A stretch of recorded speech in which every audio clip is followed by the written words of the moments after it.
हरे कृष्णा। गुड्डू की दुनिया में आप सभी का बहुत बहुत स्वागत है। तो आज हम हरी हरी बोल सीरीज में एक बहुत ही सुंदर कहानी लेकर आए हैं। कहानी का शीर्षक है अपने तो अपने होते हैं। अशोक हॉस्पिटल के एक वार्ड में माथा पकड़े बैठा था। उसकी गोद में 1 साल की बेटी सो रही थी। 3 साल का बेटा उसकी बाह पकड़े खड़ा था। पास में ही उसकी पत्नी बेड पर लेटी हुई थी। पत्नी को बीमार हुए 1 महीना हो गया था, मगर अभी भी गंभीर रूप से बीमार थी। पत्नी बीपी लो होने के कारण बेहोश हो गई थी। हॉस्पिटल लाने के 2 दिन बाद उसे होश आया, मगर इतनी देर तक बीपी लो रहने के कारण हार्ट, फेफड़े, किडनी और अन्य अंगों का बुरा हाल हो गया था। इलाज चल रहा था, मगर सुधार बहुत धीरे हो रहा था।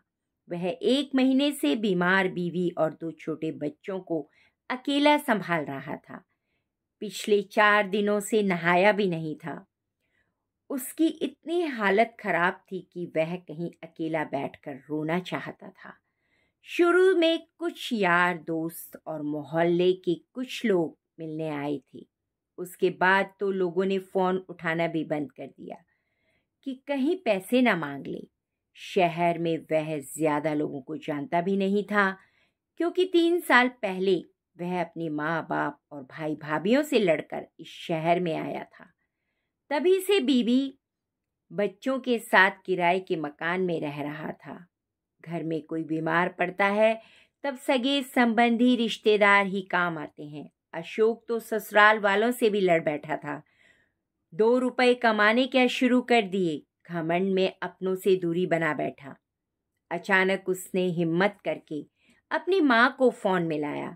पूरी घंटी जाने के बाद भी माँ ने फोन नहीं उठाया। फिर दूसरी बार फिर से कॉल किया तो माँ ने फोन काट दिया।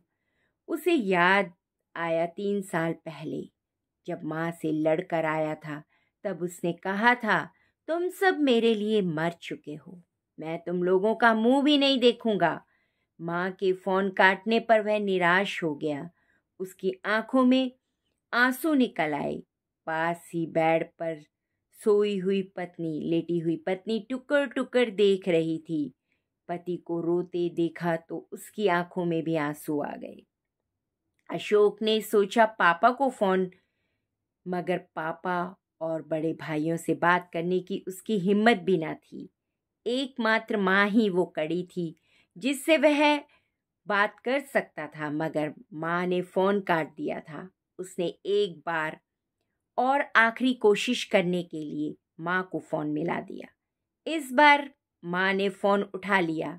माँ बोली, क्या है? हम लोग तो तुम्हारे लिए मर गए हैं, अब हमारे जीवित श्राद्ध करने के लिए फोन कर रहा है क्या? माँ की आवाज सुनते ही उसका सब्र जवाब दे गया। वह रुंधे गले और बिगड़े हुए चेहरे के साथ इतना ही बोल पाया, माँ। फिर फपक फपक कर रोने लगा। वो माँ थी, औलाद का रोना कैसे सहन कर सकती थी। तुरंत माँ का गुस्सा शांत हो गया। सारे मन मुटाव एक पल में भूल गई।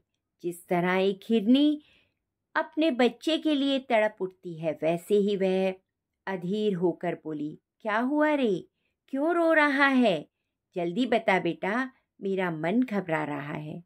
माँ के वात्सल्य भरे शब्दों को सुनकर वह जोर जोर से रोने लगा। वार्ड में दूसरे मरीज और उनके परिजन उसकी तरफ देखने लगे। माँ अनर्थ के डर से बार बार पूछ रही थी, क्या हुआ बेटा, जल्दी बोलना। वह रुलाई रोकते हुए रुंधे गले से बोला, माँ, तेरी बहू 1 महीने से हॉस्पिटल में भर्ती है।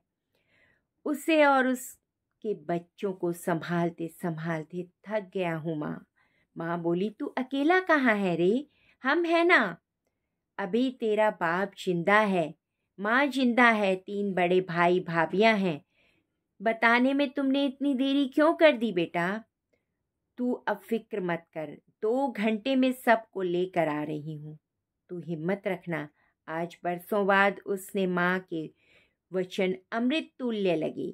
शरीर में जान आ गई। ऐसे लगा जैसे अब सब कुछ ठीक हो जाएगा। वह खड़ा होता हुआ पत्नी से बोला, अब तो बिल्कुल ठीक हो जाएगी, माँ आ रही है। पत्नी रोते हुए सारी बातें सुन रही थी। बोली, परिवार आ रहा है, ये सुनकर मेरी भी हिम्मत बन गई जी। कुछ देर बाद ही उसका पूरा परिवार वहां पहुंच गया। बाप ने जब उसके कंधे पर हाथ रखा तो वह पिता के सीने से चिपकते हुए रो पड़ा और रोते रोते बोला, माफ कर दो पापा। पिता ने उसे भुजाओं में कसते हुए कहा, रो मत तू, मैं हूं ना। भाइयों से गले मिला तो वे बोले, ज्यादा बड़ा हो गया है क्या, इतनी बड़ी बात हो गई, तू अब बता रहा है। तीनों भाभियां भी साथ आई थीं, साथ में घर से खाना बनाकर लाई थीं। 3 साल बाद उसने अपने घर का खाना खाया था। फिर माँ ने उसे नहाने के लिए घर भेज दिया। परिवार के आने से वह हल्का फुल्का महसूस कर रहा था। घर पहुंचते ही नहाकर बेफिक्र सो गया। 1 महीने बाद उसे चैन की नींद आई थी। उसकी पत्नी जो 1 महीने से बेसुध थी, परिवार के आते ही चैतन्य हो गई। अपनों का साथ दवाई का काम करता है। वह 7 दिन में ठीक हो गई। अशोक और उसकी पत्नी को समझ में आ गया कि परिवार के बिना कुछ भी नहीं है, इसलिए वे अपने परिवार के साथ गांव लौट गए। आजकल यारी दोस्ती तो सिर्फ मतलब की रह गई है। ऐसे मौके पर सही मायनों में अपना परिवार ही काम आता है। इसलिए बेशक अलग रह लीजिए, मगर अपनों से जुड़े रहिए। गुरूर में उन्हें खोने की गलती मत कीजिए, क्योंकि अपने तो अपने ही होते हैं। उनके बिना इंसान भीड़ में भी अकेला है।